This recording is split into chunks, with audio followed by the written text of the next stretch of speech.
Hello, I'm Dylan. And I'm Keon. And this is Trust Your Doctor, that podcast with taxidermied hats, because this week we watched Enlightenment. Written by Barbara Clegg. Directed by Fiona Cumming. And aired from March 1st to 9th, 1983. Yeah, I don't know if people heard that moment of hesitation where I couldn't decide what intro to go with. But we had a few options, and then I just picked one. Well, you went for one that captures the enigmatic nature of this story, I think, because it's really not clear whether the White and Black Guardians' hats, is what we're calling them, whether their hats are really hats, or if they're, hoods, or if that's their hair. We still don't know. They look...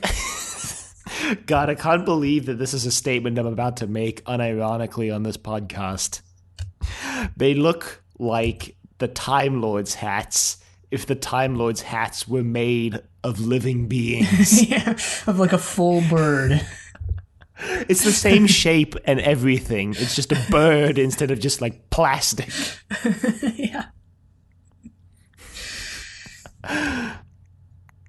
This is apparently the first Doctor Who story to be both written and directed by a woman. Obviously, Barbara Clegg and Fiona Cumming. And that wouldn't happen again until, believe it or not, The Witchfinders. Yeah, for some reason I remembered that. I remembered, this being the one and only one from the classic series that was. Yeah. I guess it's good that we picked this then. I don't know. We're in an era of renaissance in Doctor Who. With a female doctor now, we are moving to a more equitable Doctor Who. We're trying to.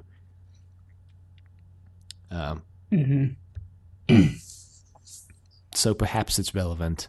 Perhaps not. Also, I forgot that this was part of season 20 of the classic show, which is the season where they were like, hey, what if we bring back some old villains because it's like the 20th season? And this was the season where they brought back Omega to flood Amsterdam. Right. How could we forget his master plan? We actually, the funny part of that is that we actually did forget his master plan, and that's why we just now say that he tried to flood Amsterdam, in case anyone was wondering. Look, if I remember correctly, flooding Amsterdam was a plan he had. As in, it was like something that needed to be done to reach his ultimate goal, but wasn't the primary plan. I wouldn't be able to tell you. I don't remember, honestly. I'm honestly just kind of guessing a little bit, yeah. This is also the season that, basically shook up the entire cast of the show because, it brought back Tegan in Arc of Infinity. It introduced Turlo in Margin Undead. And then it yeeted Nyssa off the show in Terminus. Yeah. So we went from the end of Series 19, Tegan has been left behind thanks to time flight. Nyssa is the only companion on the TARDIS, to the end of this season where we also have Chameleon on the TARDIS, I might add. See, I'm realizing season 20 basically completely inverted the show in a way. Yeah, and there's something to be said for, the way we're watching these. Last week, obviously, we watched the Fourth Doctor's, one of the Fourth Doctors, not early, but a mid-Fourth Doctor story, Genesis of the Daleks. I guess it was early Fourth Doctor. But it's just you jump from that right into Enlightenment, and you're like, all right, the show, is... maybe I'm just the one who had this feeling, even though I liked this episode, but it's just it's on its last legs, or it's it's huffing and puffing along, it's not doing well. I don't know. It just feels played It's out. running in place. It's running in place. Yeah, and you get that feeling from this episode, despite how good I think this episode is. And maybe that's part of the reason why we thought it was so good the first time. I mean, now obviously we're seeing it without the context of the show, like slowly decaying into the shell of what it once was in the Colin Baker era. Did I really just mispronounce era as error? That's a Freudian slip if I've ever heard I think one. you said Colin Baker era as well instead of Tom Baker era.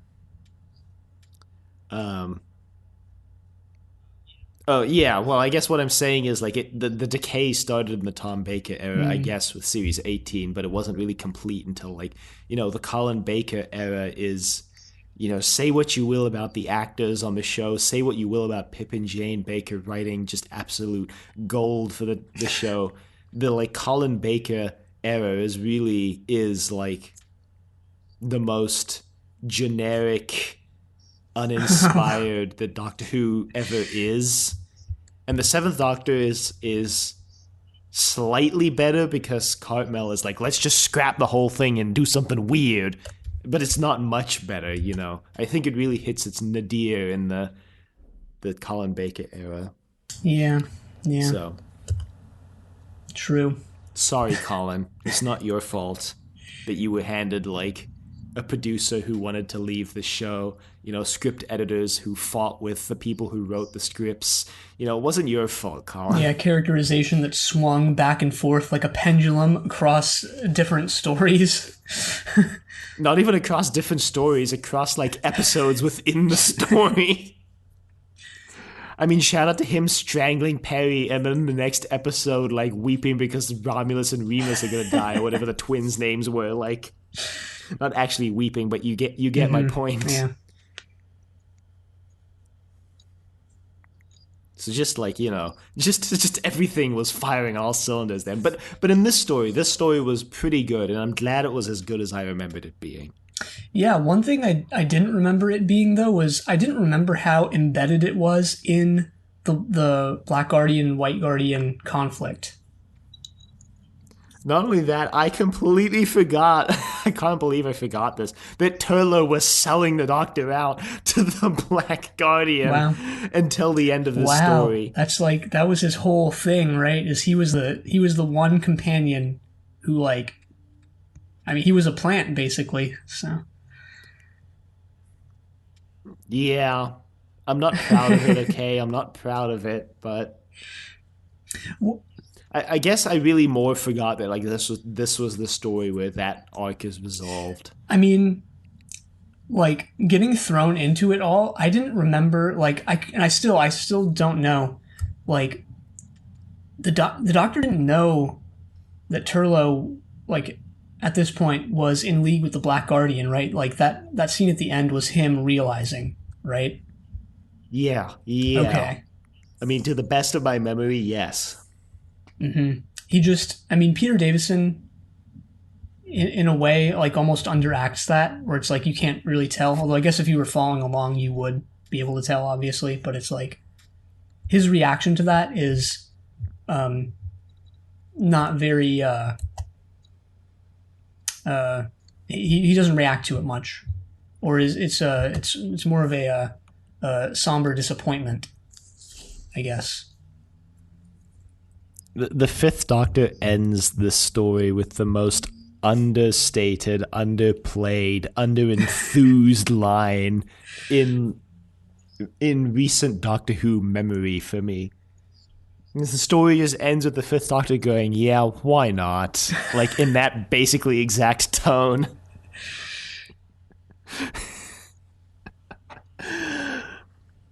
Yeah, the Fifth Doctor wasn't the most energetic of Doctors, even though he was the youngest in the classic show, and is still, I believe, the second youngest ever. He's the most exasperated, though. He's the most exasperated at the companions he got stuck with, I think. I mean, you would also be if you got stuck with Adric. Imagine regenerating, and obviously you have your memories from before. You're the same person, but you're renewed, you're refreshed. And imagine waking up, and the first thing you see is Adric. Wasn't the thing? Wasn't the thing that he woke up and didn't see Adric because the master had kidnapped him to use his mathematical brain to maintain the entire illusion of Castrovalva or whatever it was? Yeah, exactly. I was just hyperbolizing for the sake of comedy, as I always do, but yeah, I was also just hoping people wouldn't remember that. But I feel like it makes it even better because imagine not that you wake up and the first thing you see is Adric. Imagine you wake up and the first thing you have to do in your new body is rescue Adric from yet another like nonsense situation he's gotten himself into. Yeah, exactly. It's like you wake up, you're regenerated. You know, the doctor, the fifth doctor's regeneration was actually one of the harsher ones, if you remember. So Right. you go through that and you're like, yes, finally, he's gone. I don't know what happened to him, but I don't have to deal with him anymore. And then you find out, no, he's still there. He's just been captured. And not only that, your like sworn mortal enemy is using him to like try destroy the galaxy. Like shit. Mm-hmm. Anyway, the story opens with just like everybody in the TARDIS and there being like a low power warning for no readily apparent reason. No one on the TARDIS knows why, but Turlo is playing Tegan in chess. And yeah, this is kind of sad and almost pathetic where it's like Turlo's just sitting down, he's playing chess, he goes like check, and the Doctor and Tegan are obviously like doing something way more important, and he's just sitting there trying to play this game and nobody really cares. yeah, I mean, Turlo doesn't really come into his own as a companion till after this story when he's free of the Black Guardian's influence. Yeah, I wish I like paid attention to which side was Turlo playing? Was he black or white? Oh, shoot, you know what? Good thinking. I don't know. It would be interesting if he was white, you know, kind of signaling that this is going to be the story where he does refuse the Black Guardian. Mm-hmm. But yeah, I don't remember. I wasn't paying attention to it. Yeah, I wasn't paying attention because again didn't even remember that this was a story set deep in Turlo's betrayal arc. Yeah. That's actually, I mean, one thing I forgot or didn't pay attention to, you know, the first time we watched this, I was just like, heck, well, I was probably more concerned with one, figuring out what was going on, but also just like, heck yeah, the space race and the pirates and like, and that stuff. But like, a lot of the drama, I think, in this one comes from, like, you don't know whether Turlo is really, you know, going to betray the Doctor or not. For a lot of this, I was like, obviously, you know, because now I do because I've watched it before, but it's just like, if you were in this for the first time, you wouldn't necessarily know. Mm-hmm. So it's definitely, I mean, it's definitely interesting in that sense. Yeah, it's a wild story, and there's actually we're not there yet, but I'll explain it in context. There's a line here of like where the Fifth Doctor just like completely dunks all over Turlo for like no reason. I don't know what you're referring to, so by all means explain. Well, it's I guess this is getting a little ahead of ourselves, but when they actually land and they're going out, they're like, oh, you know, Tegan, I need you to stay here in case the White Guardian contacts us again. And she's like, oh, okay. I mean, do I have to? And Turlo's like, I'll stay behind if you want. And the Doctor says like, no, Turlo, I need someone I can rely on. And I was like, wow. They make mention of something that happened in Terminus, which obviously, if you watched Terminus right before this, you would know what that was, but I freaking didn't.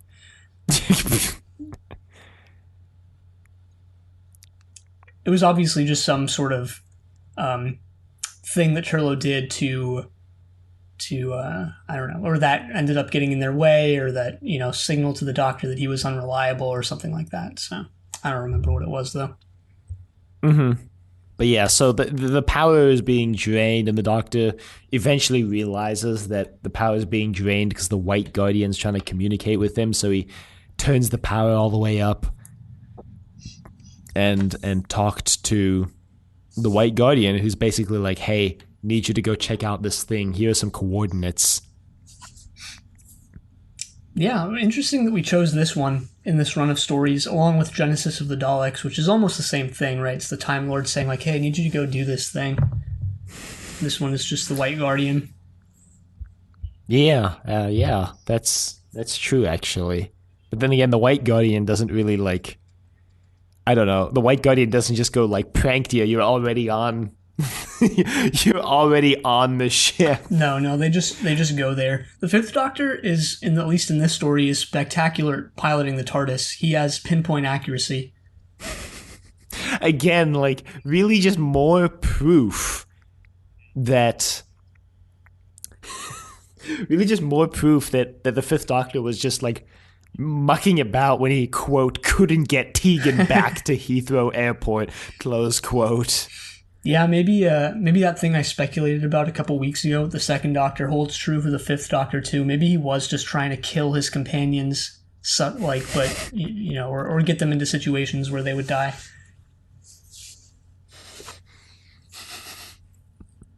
Just like, damn, I really hate Tegan, but I can't let her go back. I can't let her go back to Heathrow with all the knowledge she has. So if I could just find a way to kill her. Revisionist Doctor Who.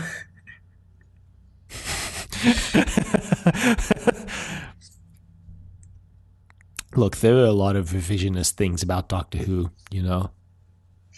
Just a lot of revisionist history, so to speak. You could do like a Back to the Future 2 thing with classic Doctor Who, where it's like a modern incarnation of the Doctor goes back and like spies on earlier incarnations of him or herself and just comes to fully realize the depravity that used to characterize them. He just goes back in his timeline, sees people, and then just is like, you know what? I actually did hate all my companions. Just goes back in time to change history and try and kill them all off. I remember someone, I think this was on Twitter, or maybe I just found it somewhere else online, but like someone joked about like a modern incarnation of the Doctor going back to Adric's death and just being like, you were wrong, and just leaving.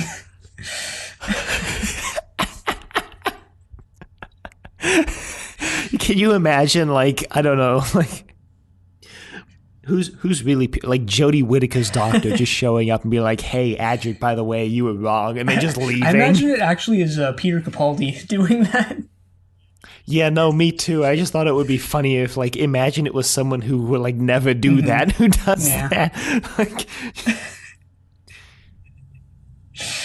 it's like Paul McGann, the, like, nicest of all of the Doctors, just like, hey, Adric, by the way, you were wrong. Well, anyway, after the cryptic message from the White Guardian, the Doctor pilots the TARDIS to the coordinates, and yeah, they go out. Tegan stays behind. They quickly realize that they're below decks on a ship because, or from the Edwardian era, I think they actually specify, because, it's all wood. There's just Edwardian-looking stuff around. All the ropes are covered with tar. Nice little historical tidbit in there. Yeah, see, who says Doctor Who had abandoned all its educational value by the 80s?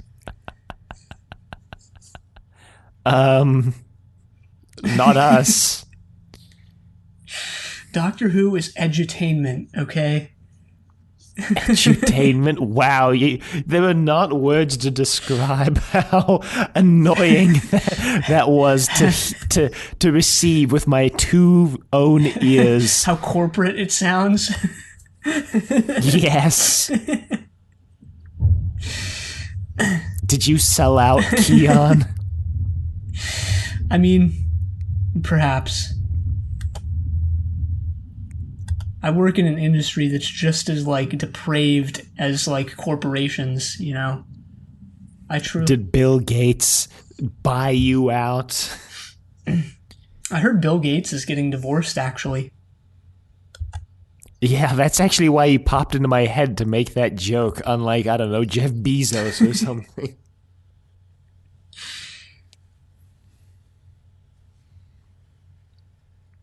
So, the White Guardian appears once more to Tegan and is like, hey, by the way, tell the Doctor not to let, muffled win, because the winner takes it all. And then he just breaks out into song. He breaks out into the ABBA song, and this becomes a crossover with Mamma Mia.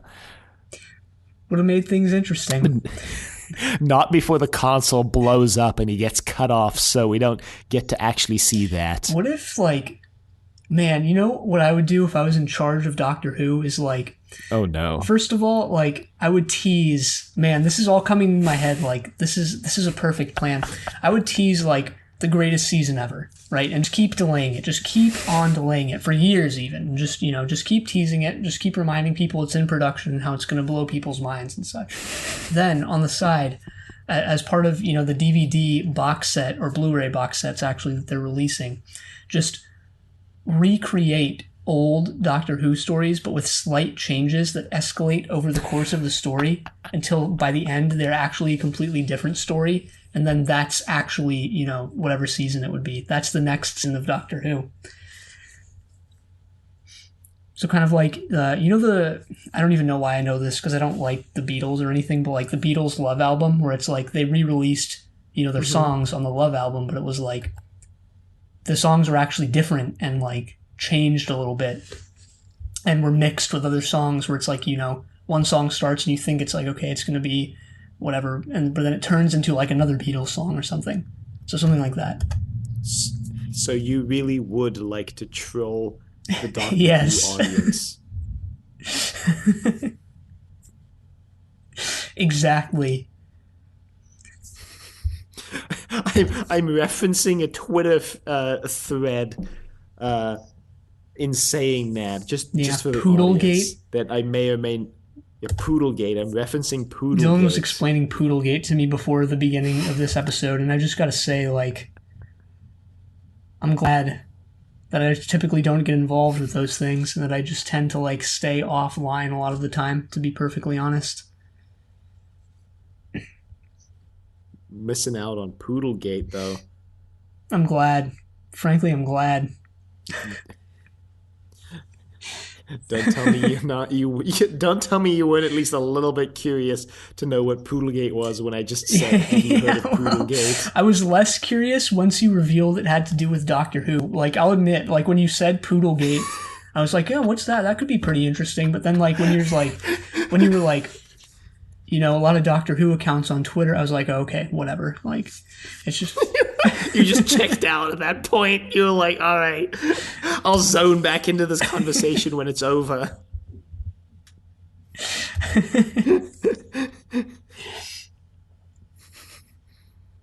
Not that I dislike Doctor Who or anything. I'm slowly becoming more and more disillusioned with discussions and fans surrounding Doctor Who, where it's just like, I almost don't want to be a part of it, despite the fact that we're doing this damn podcast. Disillusioned with the fandom. Disillusioned with the fandom. And, yeah, that's a conversation for another time. Anyway, the Doctor, like, tries to blend in with the crew, you know, just, like, casually reading a newspaper, wearing a bright cream and orange suit with a piece of celery stuck to his lapel. Like, yeah, I'm blending in with this Edwardian crew. Mm-hmm. They wind up thinking that he's the ship's cook because apparently Doctor means cook on old ships. Yeah, I don't know if I believe that.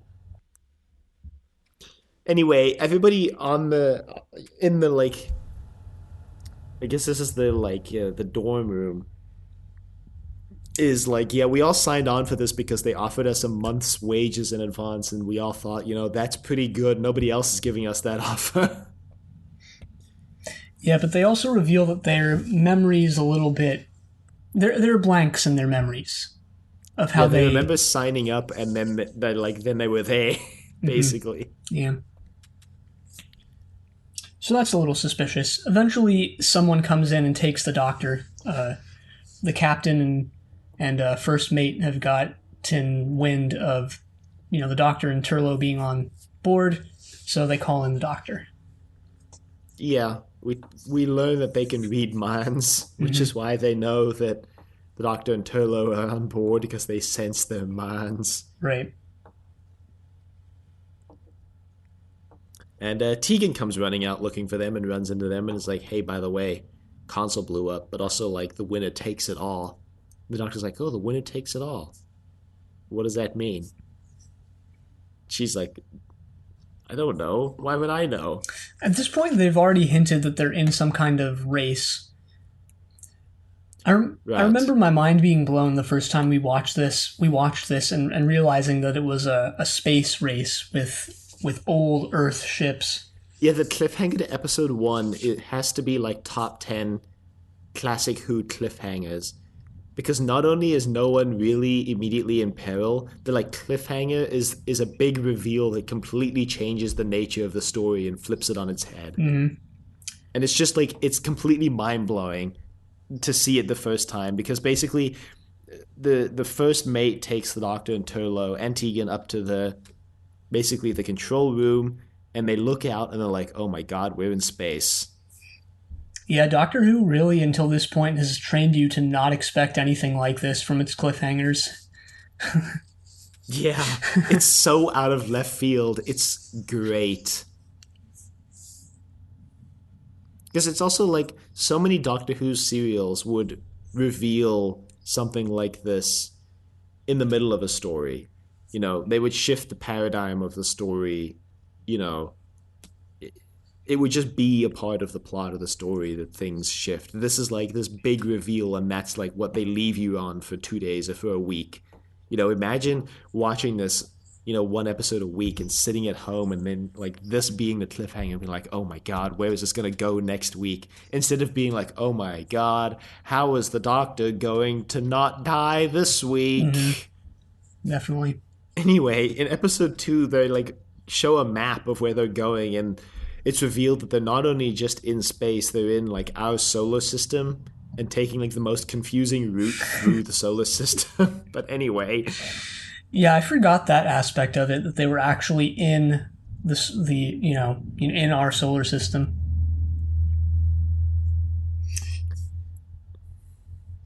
There's some like really golden shining dialogue in episode 2, by which I mean there's some dialogue that made me go, in episode 2,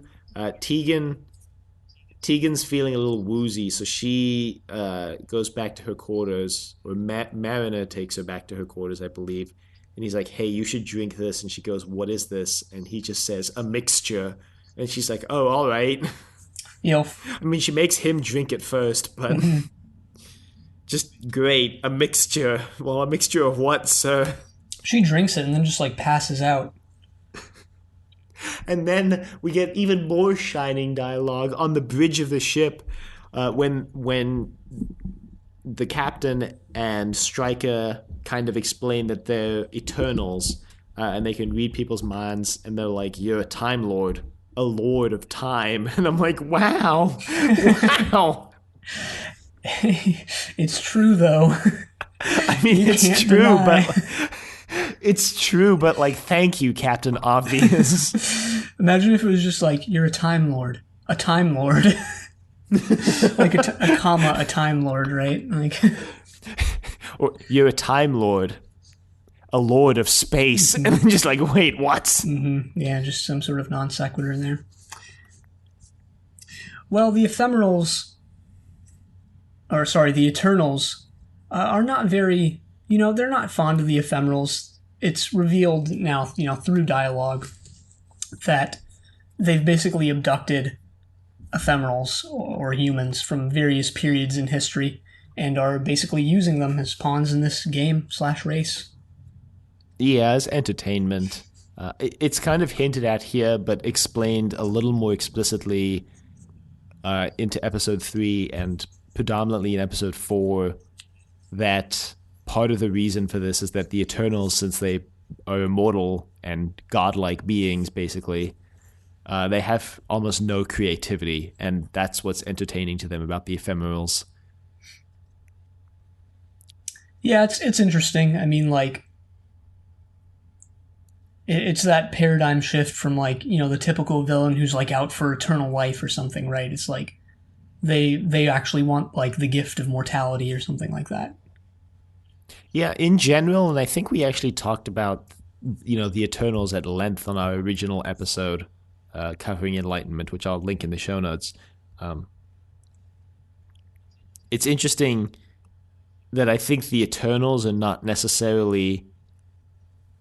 I mean, they're definitely portrayed, at least in episodes 1 and 2, as being kind of the villains, but you kind of like, after a while, you kind of warm up to Stryker and Marin, and you're kind of like, yeah, damn, it actually would suck, like living forever and not being able to have any imagination and do anything on your own. Like, I get that.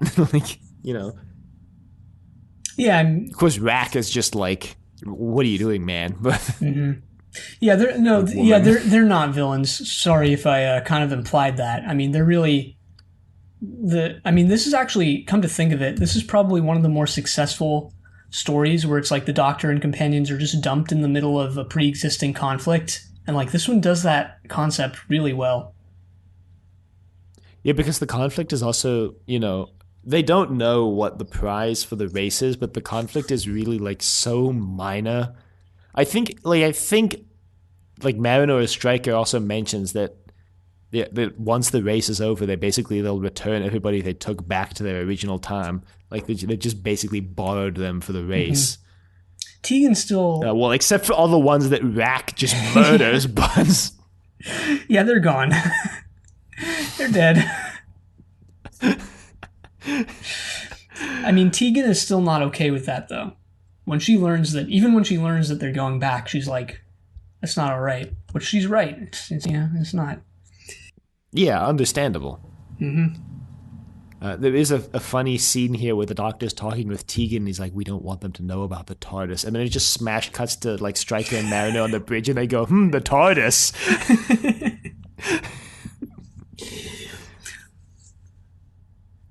But then Tegan's really like, you have to take me back to the TARDIS. And the Doctor's like, fine, I'll take you to the TARDIS. And they go back and it's gone. And they're like, well, shoot. Mm-hmm. I got to it first. Meanwhile, Turlo is trying to consort once again with the Black Guardian.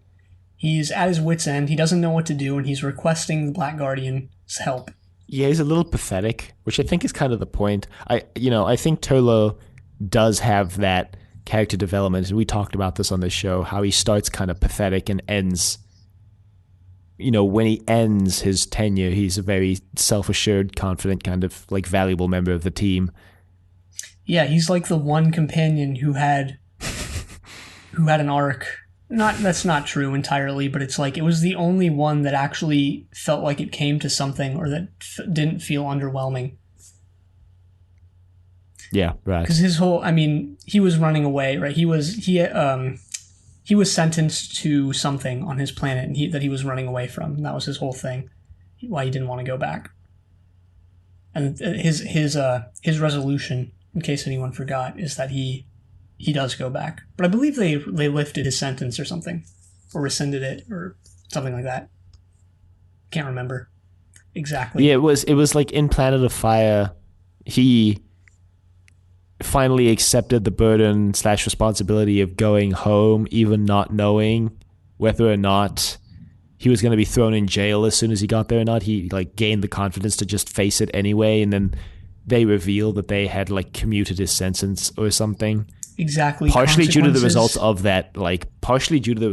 that, serial, I think, actually. Mm-hmm. Exactly. Just proving that consequences can be rewritten as long as they're done well. Well, I mean, I'm making fun of it, but it makes sense, right? Of like, when he tries to run away, he's punished. He goes through this whole Black Guardian nonsense, and then like once he finally accepts the responsibility, he's rewarded. So like the gist obviously is like, yes, accept responsibility. Mm-hmm. The most basic claim you could make, but it makes sense. Yeah.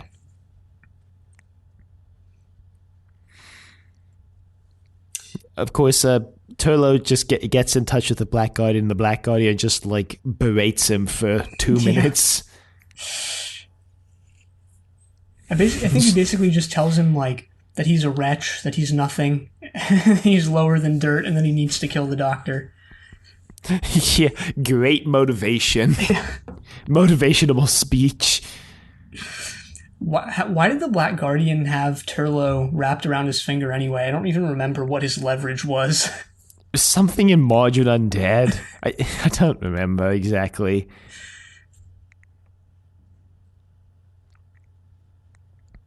Yeah, I can't remember. I really don't remember. I'm trying to remember, but I can't. Man. Anyway, the crew are gearing up. They're putting these really cool looking spacesuits on. Yeah, these wild looking things. There's a crew member actually who's basically, he is convinced that something is wrong with the boat and where they are, and just the whole situation, and he's convinced it's like in the grog, which is true actually. I think Mariner at this point has already revealed that they're like, the drug they use to keep the people subservient is in the rum. Mm-hmm. But anyway, he implies that it's like, it's, he's not susceptible to like this illusion, right? So it's some sort of hallucinogen or something like that, where he actually, because he tells Turlo that he went above decks and thought he was in space or something like that. So yeah. And this is he had a name. I think I wrote it down. I think it was like Jackson or something like that. It sounds right. Pretty sure it was Jackson. Whatever. But he gets taken, and they eventually, I guess, just force him back into line. Oh yeah, okay. I just read up on the Turlo thing. He had been like exiled and trapped on Earth, and the Black Guardian basically was like, "Hey, I'll give you your freedom if you kill the Doctor." Right. Oh yeah, that makes sense. That's why he's like, not Earth again. And I remember he was like, sort of that counterpoint to the Doctor, where it's like the Doctor was an alien who loved Earth, and Turlo was an alien who hated Earth. Yeah, that was it. Yeah, let's go with that. I just said that to be mildly funny. So that's somewhat amusing, not even funny. Anyway, Jackson doesn't show up again in the rest of the story, so you kind of have to wonder what happened to him. Yeah, they say they brought him back into line, but who knows what they really did with him. His body could be floating out there. He kind of freaks, They're trying to get him to don the spacesuits like Turlo and Tegan and the Doctor, and he's like, no, I won't do it. And they kind of make off with him to destinations unknown. Wonder if Big Finish ever picked up that torch. Probably not yet.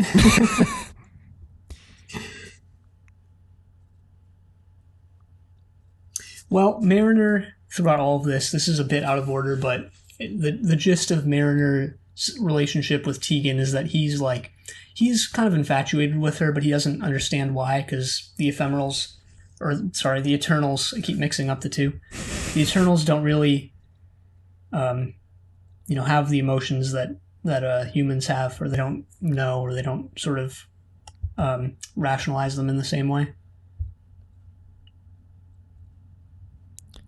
Yeah, it's it's an emotion that they don't really have or understand. Yeah, it's like, I guess probably for the first time since he's kind of in love with Tegan, he sees something like that would make, life worth it or something like that. Whereas obviously their entire lives are so devoid of like anything worthwhile because they'll just live forever, like no matter what happens. So you kind of get it. You kind of get where he's coming from, I guess. Yeah. So they all go up on deck, and I don't actually know why they're on deck. I think Turlo goes up, and I think they follow him, or yeah, I think he's losing it. He's losing it.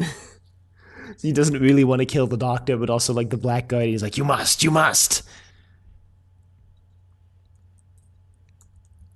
I'm looking through my notes and trying to find out what the order of operations was here. Well, then Turlo's like, we'll get out of this, right? Like, we'll get out of this. And the Doctor's like, yeah, we'll be fine. And Turlo's like, will we? And he's like, yeah, we'll be fine. And Turlo's like, I don't believe you. He's being like, the Black Guardian is like whispering in his ear while he's doing all this, and has the most curious pronunciation of the word wrath I've ever heard. Because he says the word, he says, you'll now see my wrath. And I'm like, wait, what? Isn't that how British people just say wrath? Like raw? Is to it? Raw? I think it is. I don't know.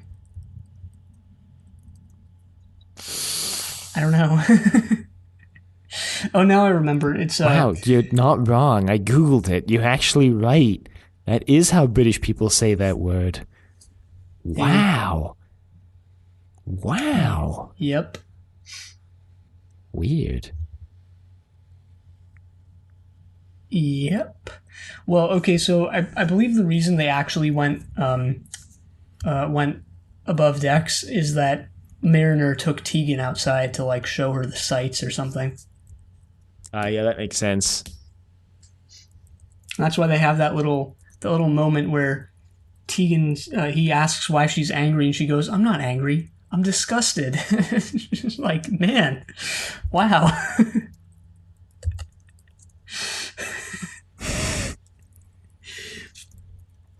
I think that's actually earlier on. But then, yeah, that's the cliffhanger for episode 2. Another, like, I mean, again, this is a cliffhanger where someone is in peril, but it's just like another one that actually kind of hits home where it's like, it's Turlo just trying to chuck himself overboard. Turlo just yeeting himself off of the boat. Yeah. Like, what? Like, what? Well, he gets pulled in by another ship. They, like, net him in. You think it's going to be, like, some sort of tractor beam, but it's actually, like, an old-fashioned net. Yeah. We totally skipped the part where they blow up the Greek ship, I believe. I think that's in episode 2. Yeah, that is in episode 2. Basically, they're looking outside, and one of the other ships in the race is, like, an old Greek ship, and it gets blown up. The rest of the crew, Stryker and the rest of the crew, rather, assume that this is due to I forget what they say, some like the gravitational force of whatever planet they're next to. The doctor was like, no, it's not. Like, that got blown up. Yeah, because they saw an image of the guy piloting the Greek ship earlier. The doctor pointed out that he had a ring on that was anachronous to his basically the time period he was supposed to be emulating. Mm-hmm. Which the Eternals are very strict about keeping to the time period of whatever their ship is. I think we talked about this when we first watched the episode, but that actually, like, and they actually bring it up later on of, like, the ships are not evenly matched at all. Yeah, the Edwardian ship, ironically enough, is one of the more, like, powerful ships. It's going against, like, this Greek, like, galley where people have to row it through space. The Edwardian racing yacht, which was like built for this, just riding the space winds to victory. Yeah, and at the end they make mention of this where Rack's ship, they're like neck and neck with Rack's ship, and they're like, we'll never beat her in a fair fight. Like, their ship is just faster than ours. Yeah, because I think she's just in a pirate ship, which, like, I guess, like, Black Pearl, fastest ship in the sea status here, like, definitely not fair. Good thing for them, though, Rack isn't planning on a fair race, even though she has the potential to win. She has the best ship. She could have won, like, fair and square, and yet... Yeah, they should have... In fact... They should have given her, like, I don't know, a little dinghy or something. In fact, like, geez. In fact, if it were not for the intervention of her, like, killing Beam, she would have won. Like, straight up, because, like, her killing the other ships is the only reason the Doctor, like, was even concerned at all about, like, her. And she actually does win. At the end, like, Stryker loses. I don't know if, like, it's not played up too much, so you might have... It's easy to miss, so you might have missed it. But, like, yeah, they lose.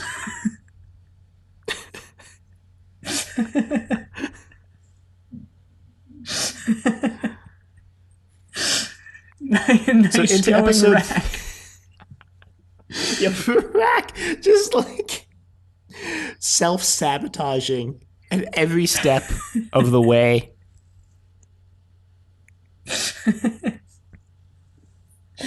No one else can beat me if I do it myself.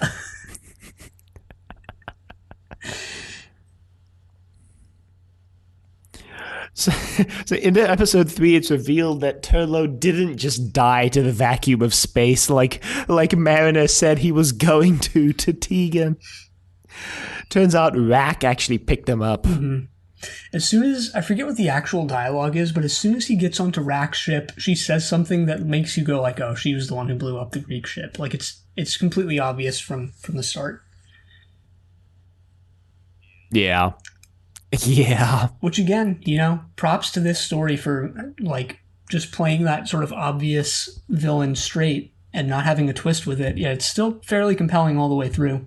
Yeah, because the plot, like, it does kind of the same thing that we talked about in, like, Keys of Marinus and Genesis of the Daleks, where the plot is, there are story, individual episode long plot threads, in episode 1, it's like, oh, well, where are we? In 2, it's, well, do we have to win the race? And in 3, it's like, well, who's blowing up the other ships? And then in 4, it's, we can't let Rack win.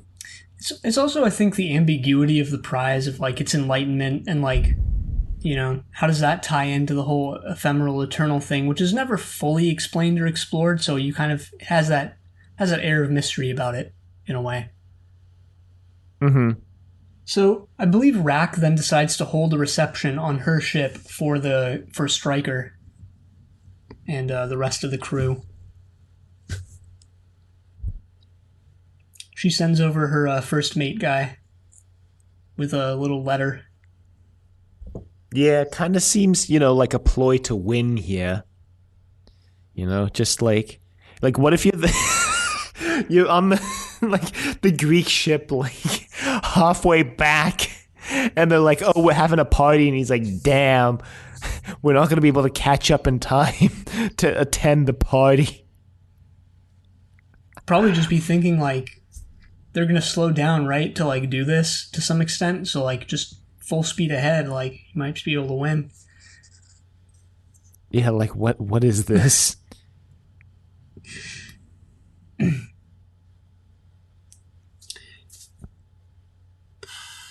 What happens next? Well, they go to the party. Mm-hmm. They go to the party. Yeah. And Turlo says he wants to defect. He wants to basically be Rack's sort of disciple or something, or get in with her crew. Yeah, Rack threatens to kill him on the rack. What? Amazing. Wait, what? She says something about how, like, humans have such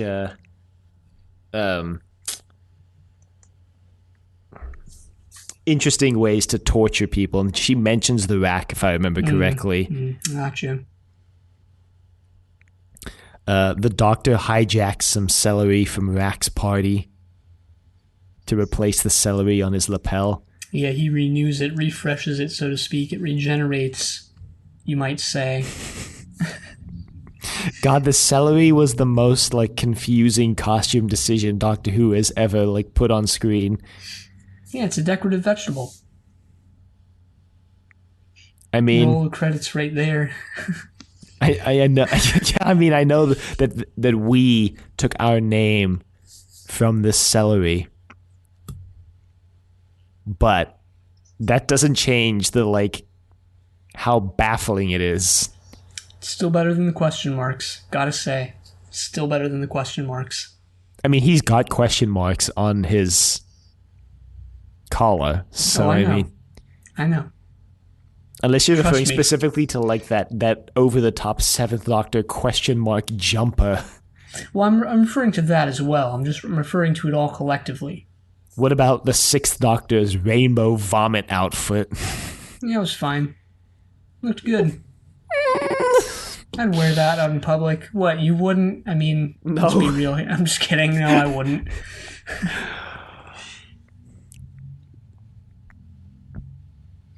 Well, Turlo gets locked in a big room marked danger, I believe.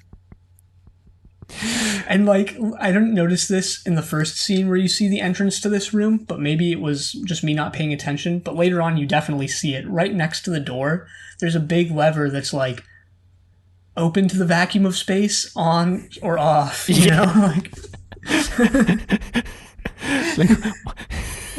why is this room like even able to be open to the vacuum of space? I don't know. Someone asks that later, and the doctor's he just says like some throwaway brush off line of like she's able to channel the power better when it is, or something like that. Yeah, like BS. Like, I don't believe that. The doctor probably just doesn't even know, so he just makes up an answer. The fifth doctor would be someone to do that, I think. If he doesn't know, he just makes something up on the spot. The fifth doctor really is the most like exasperated, not with just with his companions. I'm now realizing, just with like the universe as a whole. Just like he's just so over it. Like,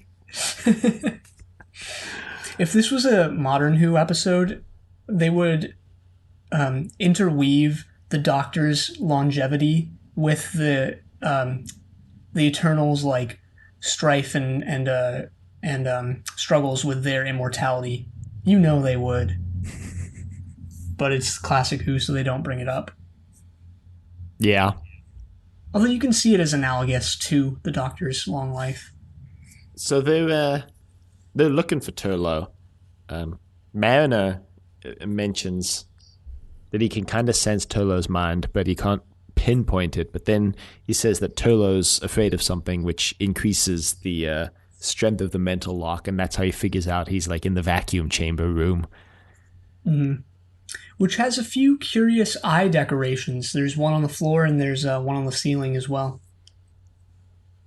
Mm-hmm. Tegan gets taken away by Rack, who is like, do you know the meaning of the phrase "time stands still"? And she's like, yeah, you know it means. And Rack's just like, exactly what it sounds like, and freezes her. Like, wow. Right. Is that like an idiom or like a phrase? Time stands still. I've never heard it. Yeah, I've heard it before. What does it actually mean? The only context that I've heard it in is like, oh man, she was so pretty. The time stood still when I saw her. You know? Oh, right. Okay, gotcha. Yeah, I've heard that. Anyway, Turlo is like desperately trying to contact the Black Guardian. He just shows up and he's like, ha ha ha, ha ha ha ha. Yeah. Well, because Turlo's dying because they open up the vacuum. Yeah, they switch the lever to on. Yeah. I actually really like. I don't think this is something we paid much attention to when we first watched it, but I actually really am intrigued by this particular aspect of the episode, like just the room and the whole lever, and like it's so easy to just flip the switch back and forth. It's like, just what if someone does it with the door accidentally open, you know, like is there some sort of failsafe or not, you know? Just accidentally vent the entire ship to the vacuum of space, like whoops. Whoopsie daisy. I guess it's because they're immortal, right? Like they probably don't even care, like, to have it be safe at all or anything. So. Yeah, that's true. Actually, good point, Keon. It also means that they like. Well, I don't know. Like, they never go into it. So did they take the ships from Earth and mod them into spaceships, or were they like what are these? You know. I don't actually know. They never investigate that in the story. No. I'm actually glad they don't. Like, now that I think about it, it would probably just be some sort of, you know, boring segment that wouldn't really add to anything at all. So they just sit down for 5 minutes and go, so explain this to us. They just explain it in real time. Yeah. Great.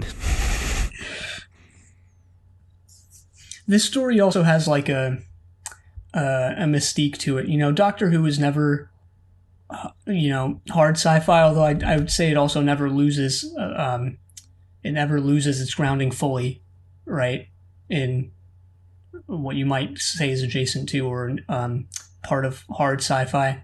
But it's just like some of the stories lean closer to it and some lean way further away, and this is one of the ones that kind of leans further away. Mm-hmm. There's not many that actually lean that close to like what you would call hard sci-fi, but like, yeah. It this just story has a mystique to it. So. Yeah, this story leans heavily into we're not really going to tell you like what the hell's going on more than you need to know to understand the story. Kind of straying almost into Sapphire and Steel territory. I was kind of thinking that this is almost PJ Hammond-esque in a way. Yeah, Just like I mean, you know the Eternals' goal in the story. You know why they've taken the Ephemerals, but like, what are the Eternals? Like, why are the Guardians putting on this race? Why is the prize Enlightenment? Like, how did they get the people here? Like you said, did they mod the ships or did they build the ships? Like, none of this is explained. Even visually, I'd say it's similar to Sapphire and Steel, where it's like they're in this old Edwardian like ship for most of it, and like just the visual darkness of it all. Yeah, just like it's just so much is unexplained. I think PJ Hammond would have liked this story. Well, like you said, it's very PJ Hammond-esque, a phrase that, as we mention every time we use it, we are basically the only people in the universe to use. Yeah. I mean, it's apt though, I think. Like, you know, some writers and directors, like, they don't necessarily have as many, like, you know, hallmarks and trademarks and just things that make you go like, all right, that's sort of something PJ Hammond would do. Like, PJ Hammond, he had a style, you know? He had a style, and it's a very recognizable style. Even when it appears, bits and pieces of it appear in other stories that weren't from him. He had a style, he had a voice, he had a vision. He did. He's massively underrated.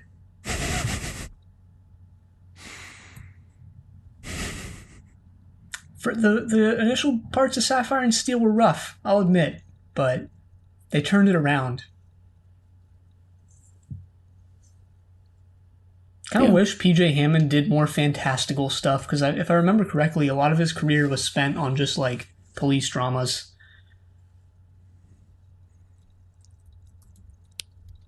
Yeah, Sapphire and Steel was really his only foray into that. And then, like, when that didn't really succeed, no, it didn't really succeed to his wildest vision, let's say. He had his moment on Torchwood, though, so there's that, which is... yeah, he got his redemption arc, kind of. God, Sapphire and Steel Serial 4. What a masterpiece. God, Sapphire and Steel, what a masterpiece.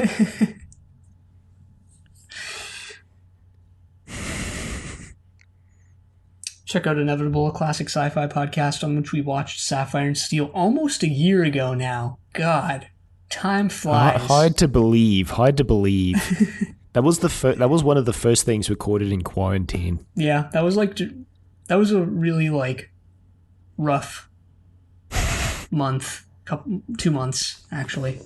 Yeah, it was. Just for many reasons, but that's neither here nor there. Actually, it is. It's there. It's not here. It's there. It's in the past. Yeah. Well, the Doctor saves Turlough. He busts in and saves him. Yeah, this is into episode 4 now. And there's this really hilarious line from Rack, because the Doctor's like, you gave us free reign of the ship because of the party, and Rack says, do you think free reign extends to a door labeled danger? Which is such a non sequitur of an argument, because, like, why wouldn't it? I mean, it's the user's discretion whether they want to go in there or not. But if you say free reign, you can't really, like, exclude that unless you say, like, oh, but not inside that door labeled danger. Yeah, it's more of a common sense thing, you know. You see a big door labeled danger and then a big switch next to it labeled vacuum of space open or closed. Like, you want to stay away.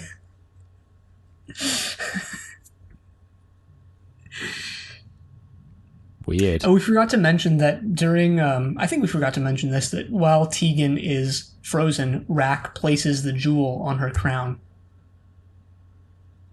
which the Doctor explains to Turlough he doesn't explain this explicitly, because obviously he hasn't seen the jewel, but he realizes that inside the locked off room is an energy channeler that targets a specific target and blows it up. Yeah, the jewel kind of looks like a goofy giant jelly bean. Yeah. I was kind of thinking that it would be soft, that it wouldn't be a gem, but it would be like, I don't know, squishy or something. Just take a nice bite out of it. And break your raspberry teeth. flavored. I know.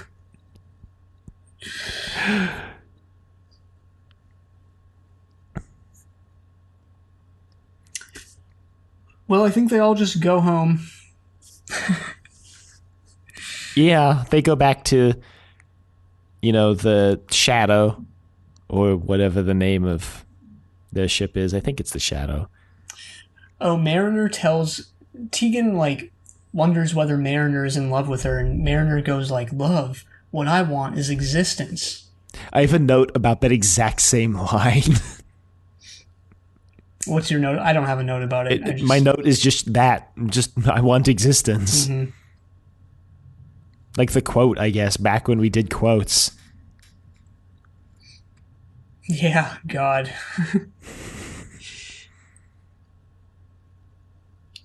Well, I believe Turlo stays behind actually on Rack's ship.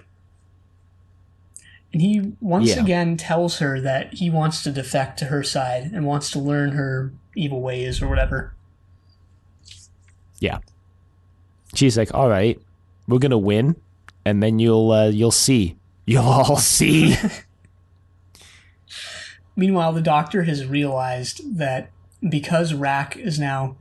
So this is the point that we were talking about before, where it's Rack and Stryker are neck and neck, and Rack is pulling back for some reason. And the Doctor realizes that this is because she's somehow gotten the target onto their ship without them knowing. So he runs about for a bit trying to find it. Before Tegan is like, hey, she gave me this great little crown thing with a big red jewel in it. Yeah, and then you see the Doctor run into her room with an axe.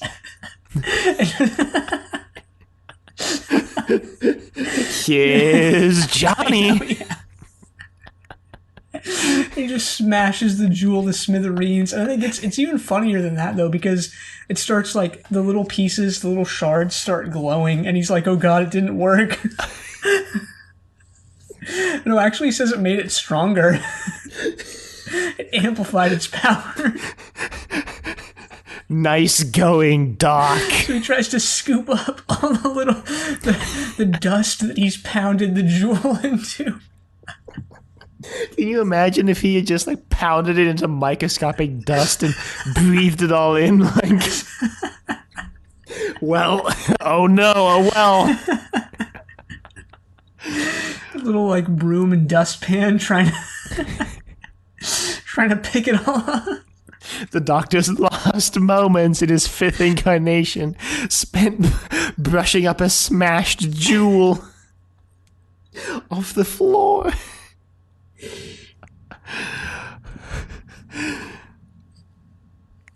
Oh, jeez. How does this get resolved? I remember the joke about how they could have resolved it, but not really a joke, but it came across as funny. He basically just runs up and throws it overboard.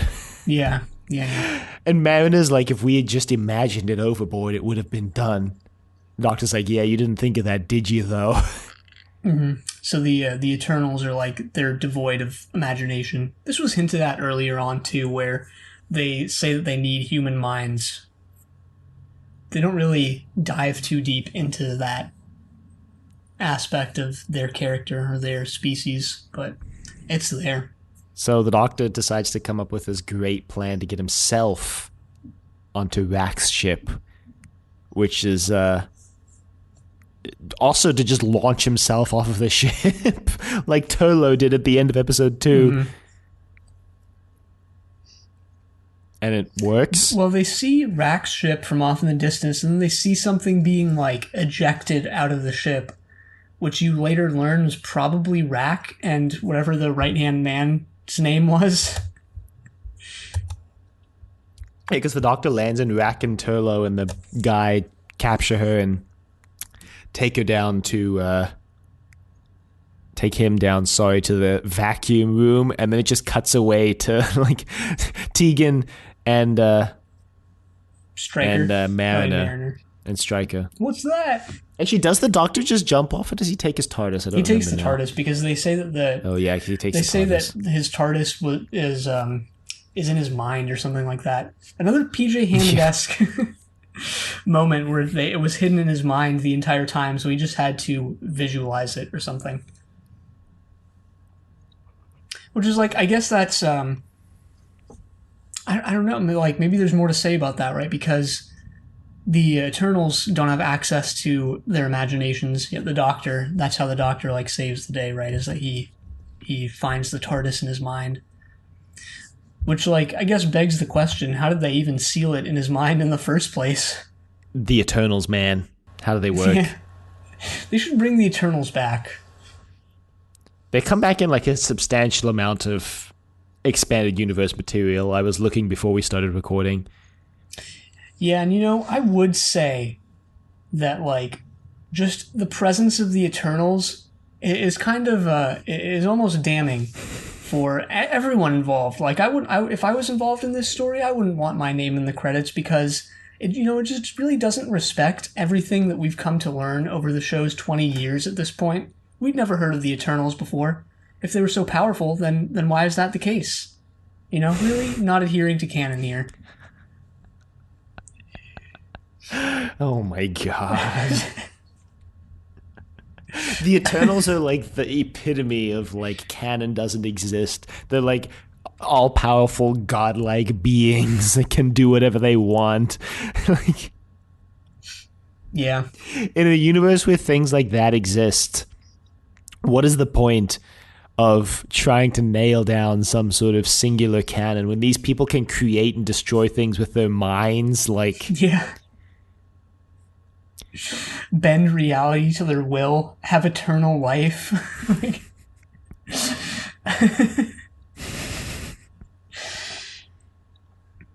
It must suck for Rack and Mansell. I just looked up his name. That was the right-hand man guy. For Rack. They're just they're immortal and they're just floating through the vacuum of space. That must like really suck. For now. They'll land somewhere eventually. Yeah, exactly. On Venus or something. Mm-hmm. Anyway, they land.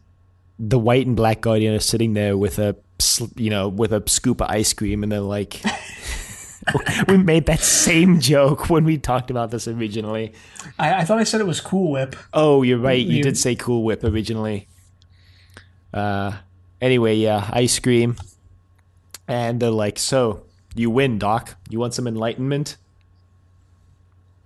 And the Doc's like, no thanks. No enlightenment for me. So the Black Guardian basically goes, well, I guess it's all yours then, Turlo. He's like, if you give me that,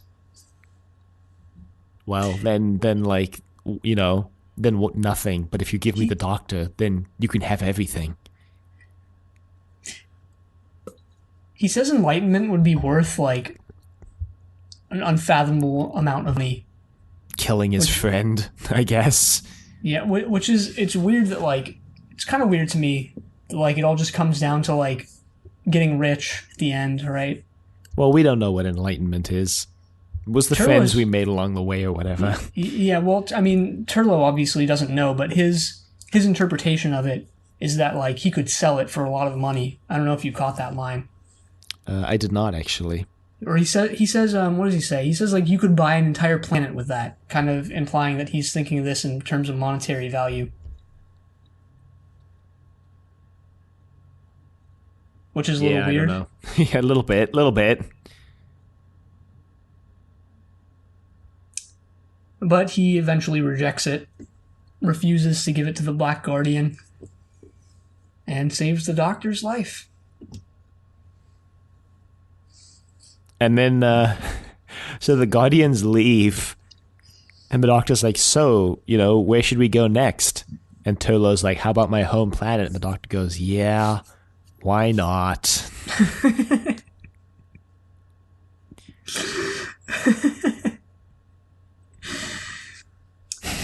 Yeah, the Doctor really does not react in this episode to. I don't know if he ever does actually, but he definitely doesn't react in this one to learning that Turlo is in league with the Black Guardian. He's just kind of like, yeah, I knew you were going to make the right choice. When basically the Guardian wants Turlo to sell the Doctor's life out, the Doctor makes like no effort to defend himself at all. Mm-hmm. Just totally leaves it in Turlo's hands, I guess. But then the White Guardian tells him that Enlightenment wasn't the jewel, it was the choice. I don't know if we explained that. We did not. No, we have now. Yeah. Thrilling. Yeah, and the White Guardian also just buzzes off. He's like, I'm out. Peace. Yeah, the White Guardian says like, oh, this is your second time beating the Black Guardian. I'm like, wait, no, it's not. And then he's like, and the third time, he'll be coming for blood, basically, is what he says. And then I'm like, I don't think the Black Guardian ever shows up again after this. Which is something we wouldn't have talked about, like, the first time we watched this, because we couldn't have known. Yeah, you're right. He doesn't show up on the TV show after this. He does in the audios, obviously, and the books and comics, but yeah, he doesn't show up. This is his last appearance. Yeah, so it makes that line, like, just really weird, actually. They didn't know what they were doing back then. That is blisteringly evident on the show. They set up a lot of stuff that they weren't prepared to follow through with. They weren't prepared to follow through with is a good way to, is a very like diplomatic way to put that.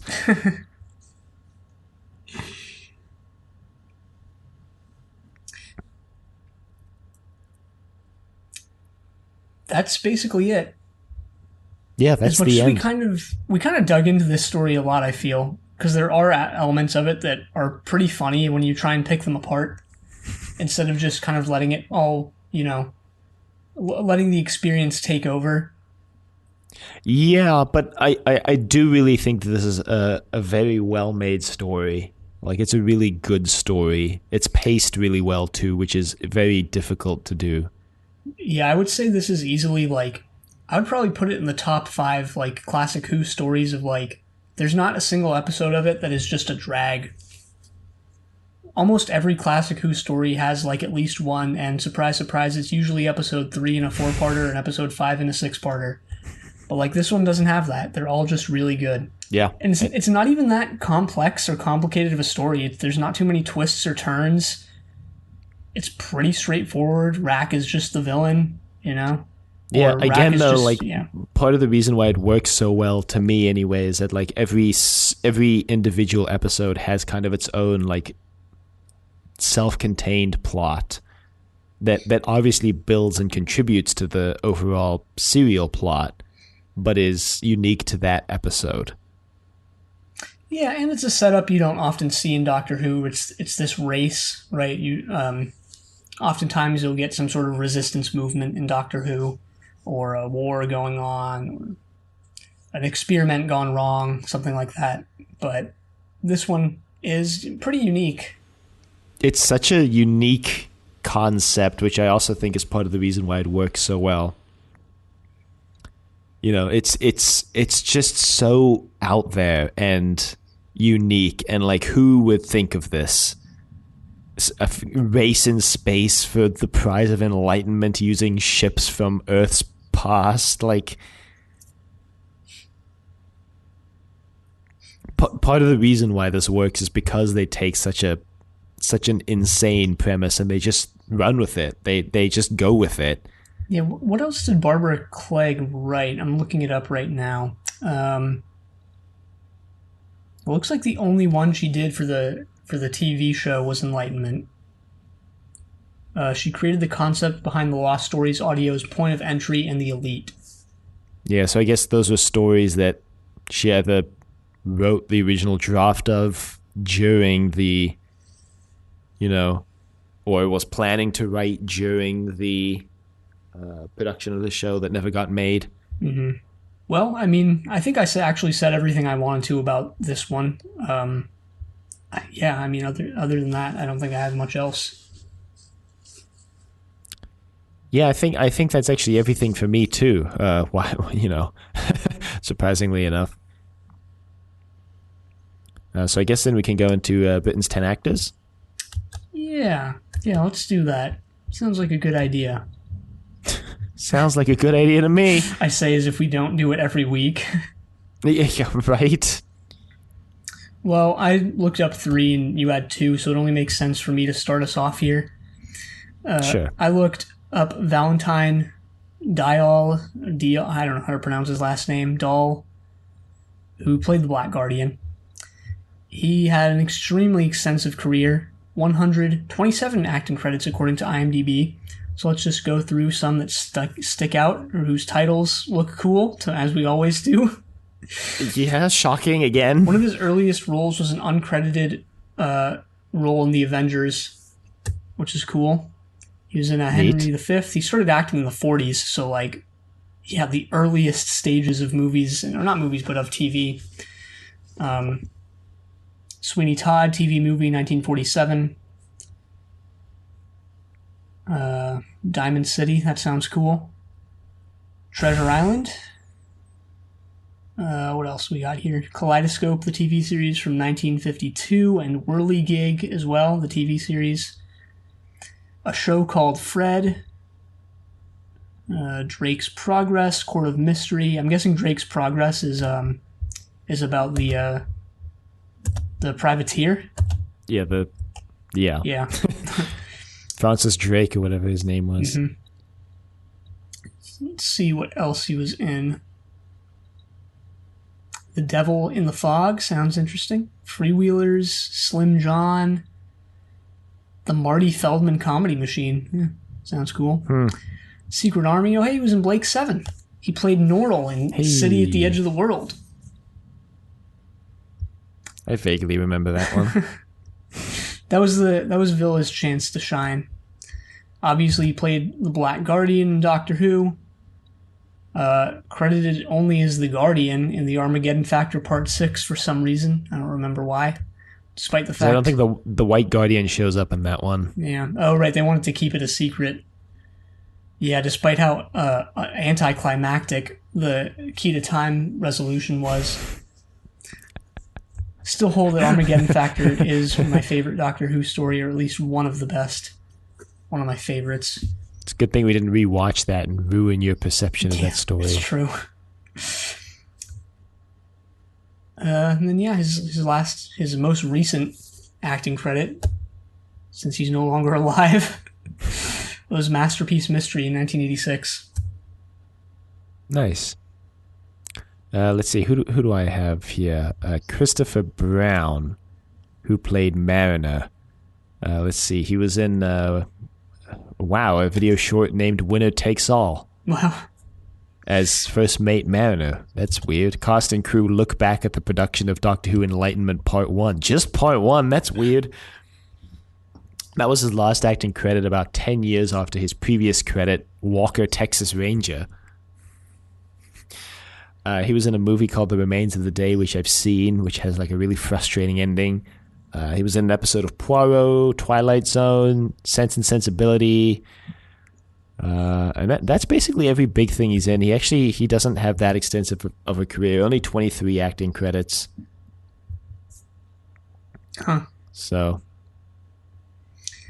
not a lot there. Yeah. Well, I also looked up Linda Barron, who played Rack. She has a pretty big career, too. So let's see. She was in Breaking Point, A Roof Over My Head. It looks like she played a recurring role there. Oh no, it's Selwyn Froggatt. Interesting title there. She was in another Doctor Who story from 1966. It doesn't say which one because it's IMDb, so of course it wouldn't. It lists the episode titles, but I believe it was probably the Gunfighters, because the episode titles are the OK Corral, Johnny Ringo, Don't Shoot the Pianist. Yep. She was the singer in that one. Interestingly enough, Was she the one who sang the Ballad of the Lost Chance Saloon? She probably was. She probably was. Oh my god. Yep. She was also in Open All Hours, which ran from 1976 to 1985, or at least that was her run on it, or her appearances on it. The Upper Hand, Come Outside, Thimbles, Fat Friends. She was in Doctors, This Century, Chasing Shadows, Still Open All Hours, EastEnders. Yeah, there you go. First appearance on EastEnders in 2006. Looks like she's still acting, so it's good for her. 80 years old. She's about 80, still going at it. Let's see. Next, I've got Cyril Luckham, who plays the White Guardian. He's in a TV show ironically named The Guardians, which is not about the White or the Black Guardian. It's like an alternate history thing about England being ruled by a group of people called the Guardians. Anyway, let's see. I mean, he's credited in this and also in the Rybos Operation, which is when he first plays the White Guardian. A TV show called Hallelujah, The Citadel, El for Leicester, lots of things I don't recognize. Lots of things I don't recognize. The Omega Factor. Wow, lots of things I don't recognize. Crown Court. Scratch on the Rocks, ITV Playhouse. He has a pretty extensive acting career. So I'm not actually surprised there's a lot of things. Softly, Softly, but not Softly, Softly Task Force. Oh no. A miniseries named The Great War. He plays Carmichael in the ABC Murders, the 1960s movie adaptation, who is the third person to die. He was in Zed Cars, Coronation Street in their early days. Midsummer Night's Dream, he played Peter Quince. And then, he's been his first acting credit is in 1945. Damn. He died in 1989. All right, well, finally we have Keith Barron, who played Stryker. He was in The Avengers early on in his career. It's Dark Outside, a TV show from the early 60s, it looks like. Yeah, a ton of stuff here I don't recognize. The Wednesday Play series, 30-minute theater, so just kind of stuff like that, like ITV Sunday Night Theater, those types of things they used to do. Armchair theater. There's a lot of TV theater things. He was in No Strings. Let's see, Zed Cars. He's in the New Avengers as well. Voyage of the Damned.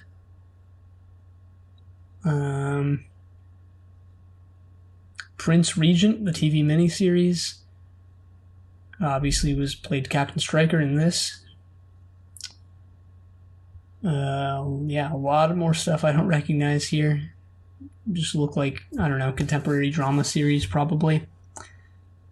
All Night Long, Look at the Road, or Look and Read. Why did I read that as Look and... Wow, that's meta on like a lot of levels. I read it as Look at the Road, but it's actually Look and Read, as if it's sort of, I don't know, commanding you to look and read. Wow. Take Me in 2001. Take On Me. No. Imagine if he was in the music video. NCS Manhunt.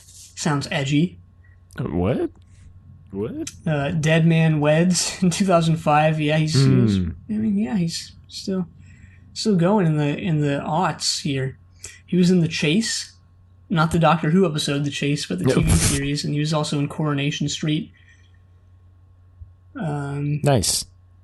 Yeah, I mean, his most recent role is in 2017, so yeah, still going at it. Well, he actually died in 2017. My bad. Oh, devastating. Yeah. Oh, that's him. Well, I guess that takes us to the emails, which I do have one this week to read. Hey again, guys.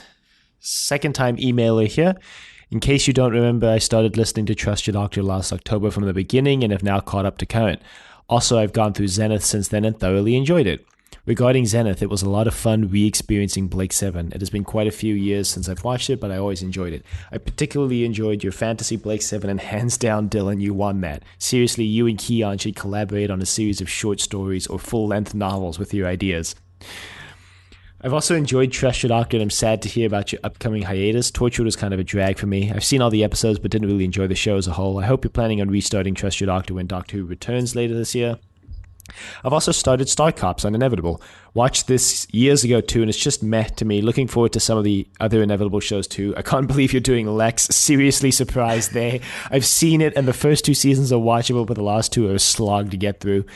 Speaking of Inevitable, I have some ideas for you. The Strangerers, written by Red Dwarf creators, co-starring Paul Darrow, guest starring Gareth Thomas. Red Dwarf, my favorite comedy of all time, definitely top 5 TV show of all time. Randall and Hopkirk, Deceased, the newer one, co-starring Tom Baker. Terry Nation Survivors, the old one, not really sci-fi, but post-apocalyptic. And if you get into non-British sci-fi, The X-Files, Stargate SG-1, and Farscape.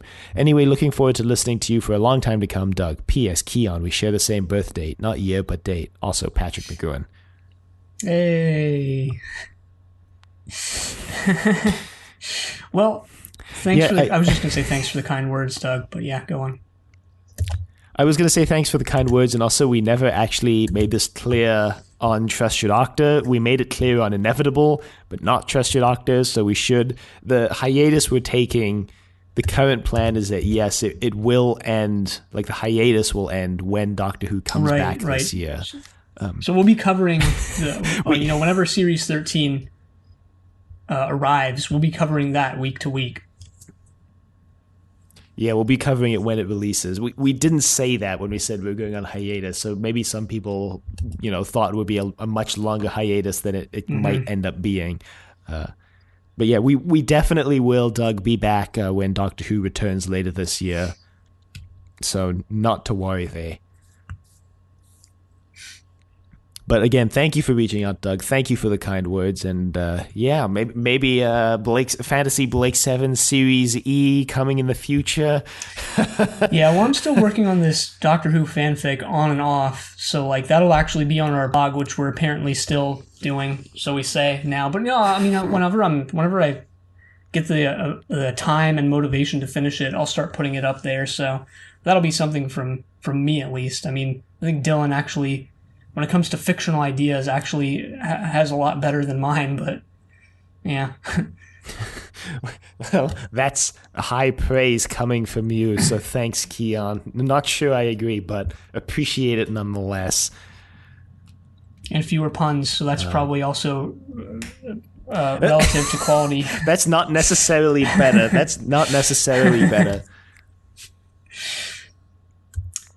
Well, I just looked on... But that's everything on the email. I was just going to move on and say that we don't have anything from social media. Oh, well, then I guess that's actually everything on everything's front. So if you would like to email us, like Doug, you can reach us at thedoctor@decadavevegetable.com. Questions, comments, concerns, angry rants, love letters, your thoughts on Doctor Who.